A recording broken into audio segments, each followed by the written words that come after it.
Political Capital is brought to you by Uber Canada. Learn how Uber and Mad Canada are reducing impaired driving at uber.com/home soon. CHEK Podcasts.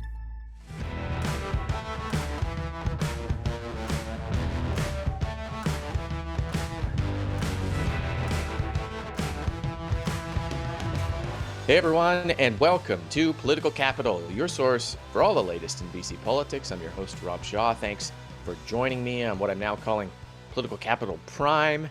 Also, make sure to check out Political Capital Daily, an audio podcast that launched this week. Happy to bring you along for short, brief BC politics updates during the day. And then we bring in the pod squad for the full analysis on the show right now. Jeff Ferrier, Jillian Oliver, Angelo Isidorou are here to put into context and explain all the stuff that happens during the week. We are going to start with some new polling numbers from Angus Reid showing a 10-point lead for the BC Conservatives.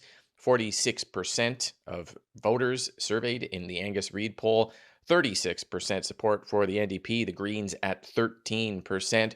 Plus, Premier David Eby's personal popularity numbers falling 20 points in the last year, according to Angus Reid, down to 33%, his lowest numbers since becoming Premier. Let's start with just the numbers here. Angelo, I'll start with you on this. What do they tell you? How do they fit into the other polls we've kind of brought up over the weeks in the last little while? What do they mean for the political climate, do you think? I think they paint a broad picture of dissatisfaction. I think this session was probably the worst session in David Eby's tenure. Between the budget and just between the DRIPA blunder, I think it's been very difficult for the NDP to hold on, and I think they're out of ideas. So I think British Columbians are feeling the pain after, frankly, almost 10 years of NDP, and it's not exactly surprising. A 20-point drop in popularity in 1 year does not spell great things for David Eby's leadership, which is why the Conservatives have moved and diversified the attacks on the NDP on the brand and the heir apparents.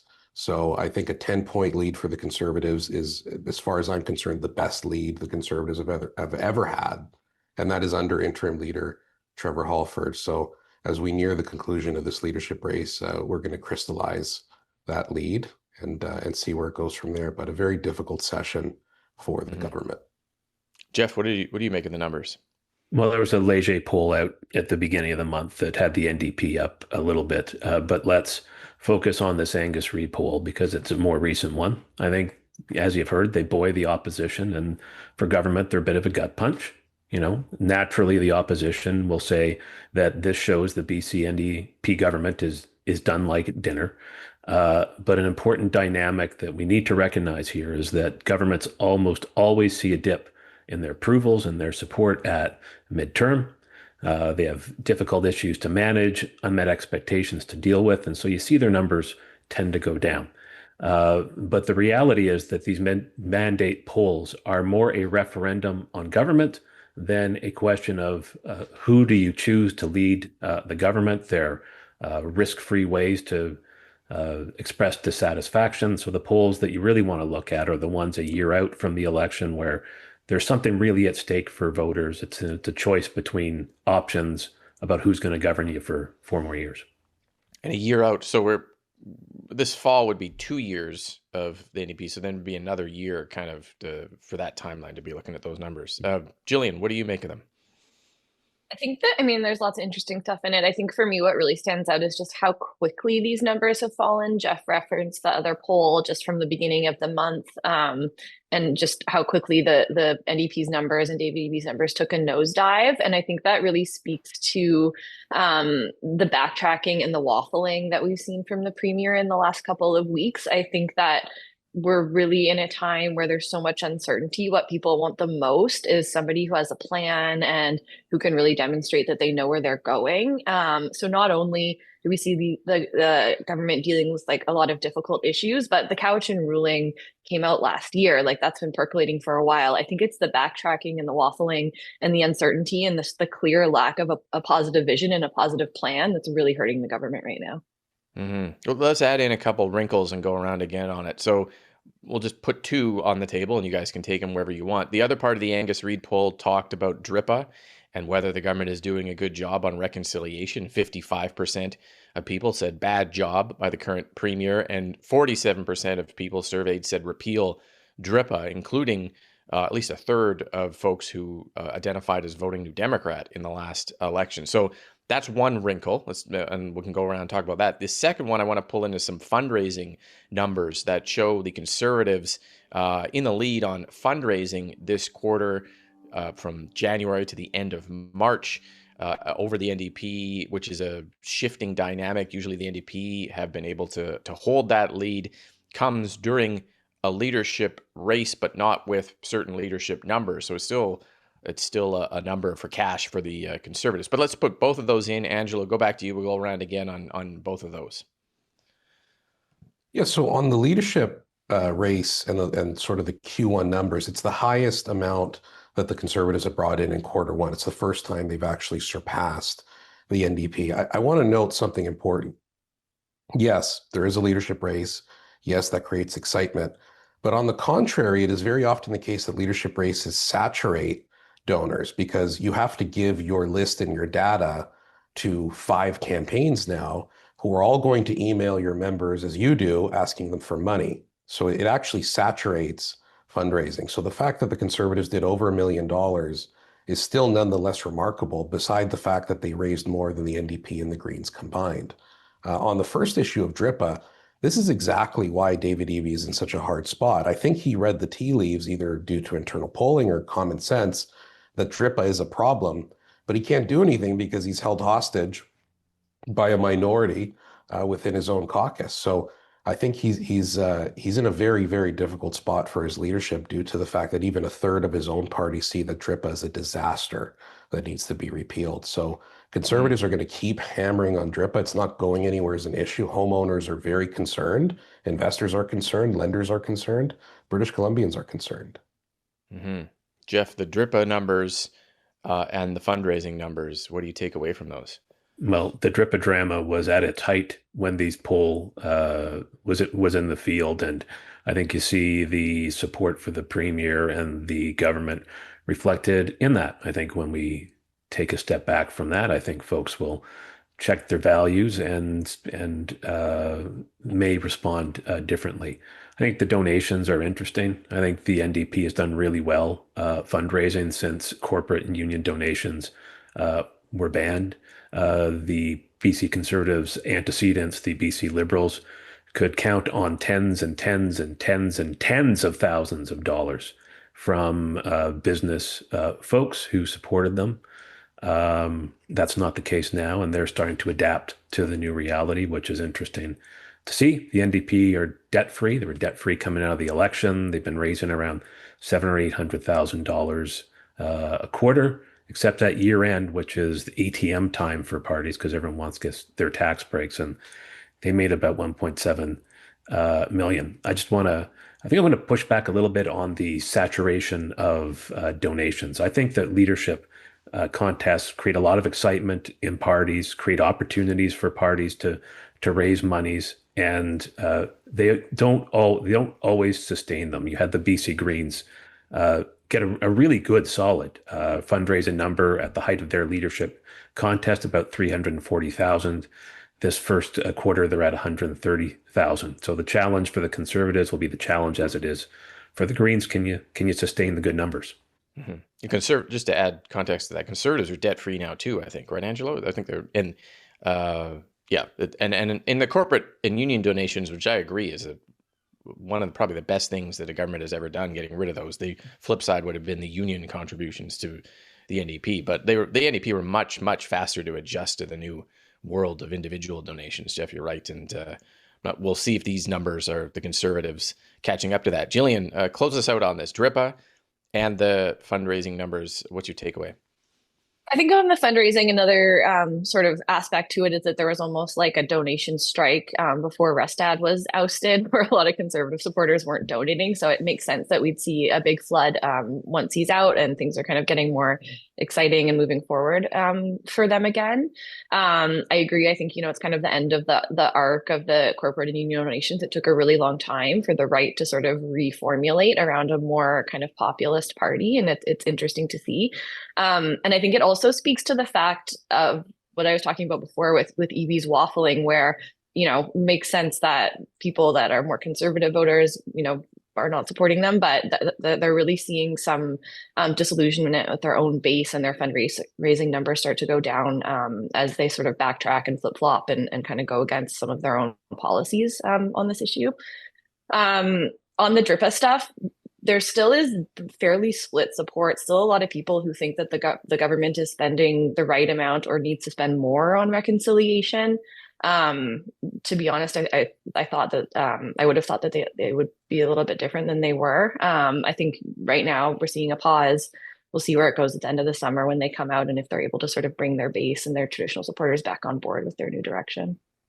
One wrinkle I'll add before we go to break here, the other category of the Angus Reid poll, which I guess is partly 1BC down to 4%, not much better in the Leger poll. That's bad for Conservative leadership candidate Yuri Fulmer, whose strategy of partnering with 1BC and giving them some uncontested ridings only works if they're polling at a threat level. Otherwise, it's a complete giveaway of an ability to win a majority government. So those are numbers to watch for in future polls as well. Okay, let's take a break.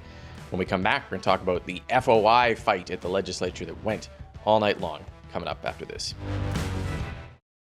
Welcome back to the FOI Fight Fest that occurred at the legislature this week. Debate over second reading of FOI bill that the government has brought in that critics say is going to make it easier for government to dismiss freedom of information requests because they're nuisances or because they're considered to be undermining the business of government. That legislation's on the floor. The Conservatives put what's called a hoist motion on the bill, the nerdiest term in BC politics, which would kick it down the road for 6 months, basically kill it for this year. They start to run out the clock on this, partly because they don't have the votes, but they're running the clock out. The NDP call their bluff, say, you want to sit all night? Go ahead. And next thing you know, we're sitting at 4 a.m. at the legislature debating FOI bills before the NDP pulls the plug and says, okay, well, maybe we didn't think you were actually going to sit all night. Is this much ado about nothing or much ado about still nothing, I guess is what we should go around here. There's the FOI bill itself, but then there's the thunder of a second reading fight that, I mean, the bill still has to be debated. So like nothing really happened. But anyways, Angelo, start with you on that too. Well, it's a really important issue. I think it's important to really describe what we're talking about to folks. Freedom of information is the ability for you and stakeholder groups like the Canadian Taxpayers Federation, Democracy Watch, the media, to go to government and request information. And they have to transparently, at least for the most part, provide that information. The NDP has progressively made it more difficult to get information. First, there was an applied cost. Now they've changed some wording around in terms of the type of content they can give out, the time frame, and whether they can just ignore the request altogether if they deem it to be vexatious or frivolous or something they've already given out to someone else. That creates a lot of issues for British Columbians in privacy. So really what the Conservatives were trying to do, knowing that the numbers aren't necessarily there, is filibuster it and fight like hell and fight until 4 a.m. into the night to try and just delay what we see as a real oppressive move on freedom of information and freedom as a whole in the province. And just sticking with you, Angelo, and then we'll move on here. The two independents who ended up voting with the NDP on this, Eleanor Sturko and Amelia Boltby, reports out on Friday that the Conservatives canceled Boltby's membership for doing that. The ramifications of the independents not voting with the Conservatives on this seem to be there as well. Yeah, there's a constitutional clause in the party constitution that states effectively that you cannot publicly support another party and hold a membership to this party, which I think is fairly basic. So yeah, that is correct. I mean, look, I think as we approach the end of session, as we approach the end of the leadership race, we are seeing, to use the term again, a crystallization of what the next chapter is going to look like politically in this province. And I think it is important. You know, I note that Dallas Brody was also absent from the debate at 4 a.m. So, you know, it's important. This is important stuff. It's important work. You could say it's much ado about nothing, but you got to show up. So that's true. That's true. Okay. And kudos to our elected members on all sides for for staying into the dead of night. And the staff at the building who abruptly had to stay as well. Jillian, your thoughts on the FOI Fight Fest? Yeah, I think it is an example of the opposition doing their job to do their best to hold government to account, even when they don't have the votes. The best recourse that they have on an issue when they don't have the votes against the government is to try to raise public opposition to an issue so that it sways the government to change course. It's a tough information environment right now. FOI is not something that a lot of people know about. It's difficult to sort of get eyeballs on an issue like this, and I think they did a good job of sort of raising the temperature on it. Even though it's passed to the next level, I think this will lead to the government facing more accountability for this move to restrict information that should be publicly available. And I think it's going to be something that comes back to haunt them come election time. When sort of all of the other things that people care about are top of mind. You add into the mix the fact that they're doing something that seems less trustworthy. I think they deserve to sort of be held to account on that. Yeah, Jeff, what did you think of all this? Well, so long as the legislature has politicians, freedom of information practices are going to stink. They stunk under the BC Conservatives' former incarnation. Remember when they made news, the BC Liberals, for destroying government records by triple deleting emails, and when they kept track of government records by using Post-it notes, which they would throw in the garbage. That was not a great practice, and they kind of stink now too. I'm aware of a situation where someone submitted an FOI request, took a year to get back a document full of redactions. They appealed. It's been 5 months, and they haven't even been talked to yet about it. So should Bill 9 and the government's FOI practices face scrutiny? You betcha. But let's stop pretending anyone has the real moral high ground on this. They stink under everyone. I wish we could come up with a system to fix it, because it's sort of fundamental to no matter who's in power, that you access the information in some way. And you'd think it would be a kind of fixable thing in this day and age of technology and AI and digital records and whatnot, but still printing off papers and redacting them, and it's a mess. We could do a whole show on FOI. We are not going to do it, though. So, we're going to go to a break and come back. We got one more topic to talk about this week. The Cowichan case hits Ottawa, coming up after this. Welcome back. The Cowichan Nation case hitting the floor of the House of Commons in the last week. There's questions to the Prime Minister, 4 MPs from the Conservatives up in question period, and a motion from Leader Pierre Poilievre to require the federal government to start re-arguing extinguishment of Aboriginal title on private property and any future government agreements to enshrine legally protection for private property. A lot of discussion on the floor of the House of Commons about this issue. We'll just go around and talk about what that means, I guess. Jeff, we'll start with you on this. Having Ottawa actually talking about the Cowichan Nation case, does it help? Does it clarify? What does it do to the discussion about this? I think it clarifies it. I'm really glad to see the federal government paying attention to somewhere other than Ontario and Quebec. Next up, maybe they could start paying attention to the softwood lumber issues that we have here. Look, Premier Eby, Prime Minister Carney both made clear that private property rights are paramount. A lot of P's. They say they'll make this argument in appeals. That is a good thing.